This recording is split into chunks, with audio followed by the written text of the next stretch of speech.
안녕하세요. 임수희입니다. 네, 오늘은 제가 강의를 가서 많이 받았던 질문 중에 한 가지를 여러분들과 함께 하려고 합니다. 강사 양성 교육이나 어떤 강의 역량 강화 교육을 갔을 때 사람들이 가장 많이 하는 질문 중에 하나가 스피치를 어떻게 하면 잘할 수 있느냐라는 부분인데 꼭 강사들 뿐만 아니라도 많은 사람들이 뭐 프레젠테이션을 할 일이나 사람들 앞에 서서 말을 해야 할 일이 있을 때 이렇게 좀 스피치를 잘하고 싶은 건 누구나 다 똑같은 마음인 것 같아요. 그쵸? 근데 왜 우리가 무대에만 나가면 준비했던 것들이 기억이 하나도 나지 않고 멘붕이 오면서 본인이 준비했던 어떤 멘트들을 이렇게 줄줄줄 말을 못하고서 무대 내려와서 막 뭐를 극작극작 거리면서 이게 아니었는데 이러는 경우들이 있잖아요.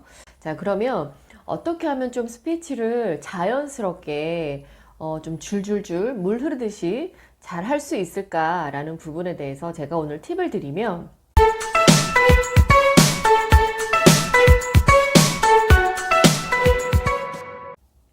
프레젠테이션을 할 때나 아니면 강사로서 어떤 강의를 할 때요, 가장 기본적으로 만드는 그 교구가 뭐죠? 그 PPT 작업을 합니다. 그죠? 그래서 PPT를 만들어서 이제 뭐 쇼 화면을 보여주면서 강의를 하시거나 프레젠테이션을 하시는데, 사람들이 대부분 무엇에 가장 신경을 많이 쓰냐면요. 그러니까 예를 들면 내일 아침에 뭐 발표가 있거나 프레젠테이션 발표가 있거나 강의가 있을 예정이다.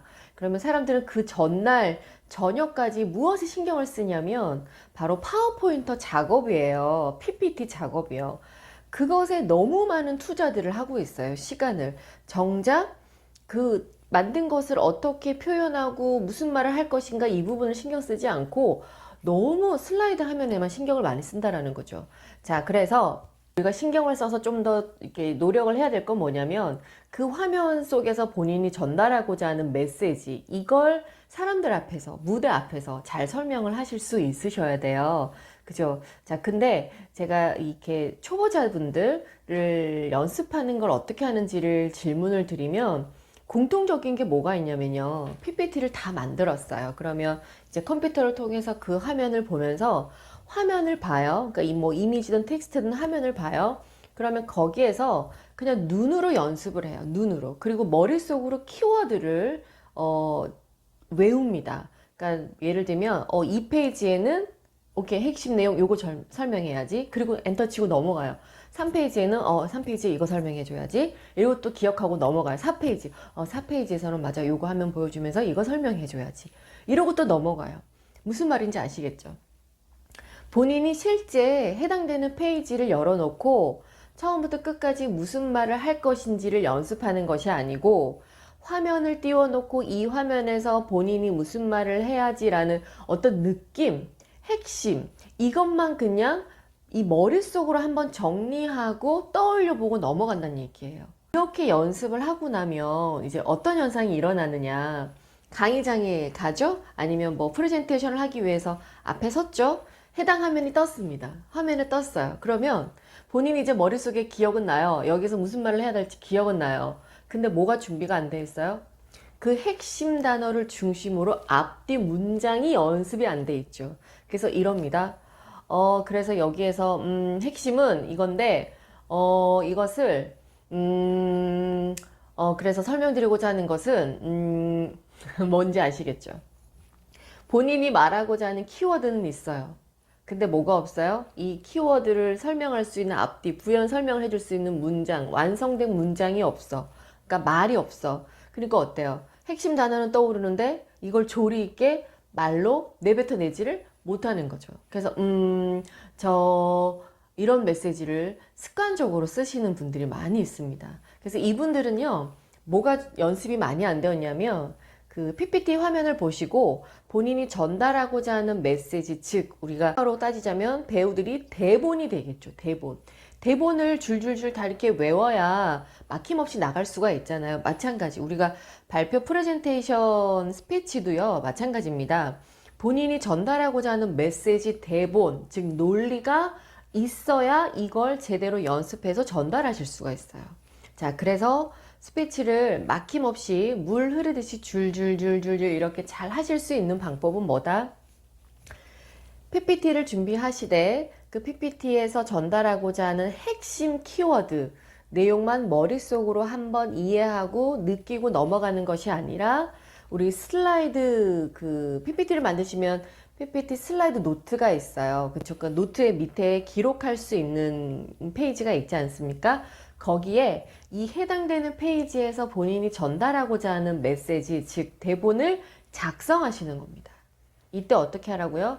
해당되는 단어 몇 가지만 작성하는 것이 아니라 그 핵심적인 내용을 전달하기 위한 본인의 완성된 어떤 문장을 적어 놓으시라는 거예요. 그러면 이게 처음 좀 작업할 때는 좀 작업 시간이 많이 걸릴 수도 있어요. 근데 이걸 한번 해놓고 나면 다음에 이것과 관련되는 것을 발표할 일이 또 있으면 그때는 그 대본이 완성이 되어 있기 때문에 본인이 내가 이 말을 기억하고 있는지 한 번 더 확인하고 한 번 더 연습만 하면 되기 때문에 어떤 노력의 시간, 연습의 노력의 시간은 조금 더 줄어들 수 있게 돼요. 그죠? 강사도 마찬가지. 어차피 기본적인 핵심 그 PPT 자료들은 바탕을 가지고서 뭐 강의를 이렇게 자주 나가니까 한번 처음 할 때 기본 작업만 제대로 해 놓으면 강사들도 연습할 수 있는 그 시간적인 것을 조금 줄일 수가 있거든요. 자, 그래서 다시 돌아가면 정리를 하면 PPT 작업을 끝내시고 나서 PPT 슬라이드 노트 페이지에 본인이 이 화면에서, 그러니까 그 화면에서 설명하고자 하는 내용을 풀 버전으로 작성을 합니다. 그러니까 문어체로 작성을 하는 거겠죠. 그리고 나서 해당 페이지를 펼쳐놓고 본인이 써놓은 대본을 소리 내어서 읽습니다. 그럼 그때는 구어체가 되겠네요. 그러면 문어체로 써놓았던 걸 소리 내어서 읽다 보면 조금 부자연스럽게 느껴지는 부분들이 있어요. 본인이 들어보면. 그럼 그걸 어떻게 합니까? 좀 더 자연스러운 구어체 버전으로 노트에 적어놨던 걸 다시 수정하는 거죠. 그러니까 그러면서 또 한번 작업하고 본인의 내용을 숙지할 수 있기 때문에 좋아요. 외워지겠죠? 그러고 나서 어떻게 합니까? 이제는 완성된 그 대본을 여러 번 반복하면서 핵심적인 그 단어에 좀 더 임팩트 있게 음성적인 기법들을 적용하면서, 그러니까 뭐 강조 기법, 그죠? 강약 기법, 뭐 느리기 기법 여러 가지가 있잖아요. 그 기법들을 이제 넣고 감정까지 넣으면서 좀 더 스피치가 자연스러우면서도 임팩트 있는 스피치로 전달될 수 있게끔 이제 연습을 하시면 되시는 거예요. 자, 그래서 사람들은 누구나 다 스피치를 잘하고 싶어 합니다. 근데 어떤 사람은 보면 저 사람 되게 진짜 말을 자연스럽게 막힘없이 정말 잘하는 것 같아, 이렇게 느끼실 때 있으시죠? 그분들의 그 비밀은 뭔지 아세요? 바로 그렇게 대본을 미리 사전에 본인이 한번 쭉 써보고 그걸 소리내어 읽으면서 좀 더 자연스럽게, 문맥상 자연스럽게 또 한 번의 수정 작업을 하면서 스피치 연습을 했다라는 거예요. 해당 키워드만 외우는 거 아닙니다. 핵심 단어만 외우는 거 아닙니다. PPT 화면을 보고서도 머릿속으로만 연습하시면 안 돼요. 여기서 이거 설명해야지. 다음 페이지에 맞아, 요거 설명해줘야지. 이렇게 연습하시면 의미가 없다는 거. 그러면 막상 무대 앞에 서면 막힙니다. 그러니까 이런 메시지 한다고 제가 말씀드렸습니다. 자, 그래서 오늘부터 그 스피치 연습하는 방법을 한번 추가적으로 더 바꾸어서 해보세요. 작성하고, 문어체로 작성하고, 소리내어 읽어서 구어체 버전으로 바꾸어 놓고, 그것이 내 것이 되도록 여러 번 소리내어서 반복하다 보면 스피치를 실제 자리에서 물 흐르듯이 잘할 수 있다는 거 꼭 실천해 보시기 바랍니다. 구독, 좋아요, 알람 부탁드립니다.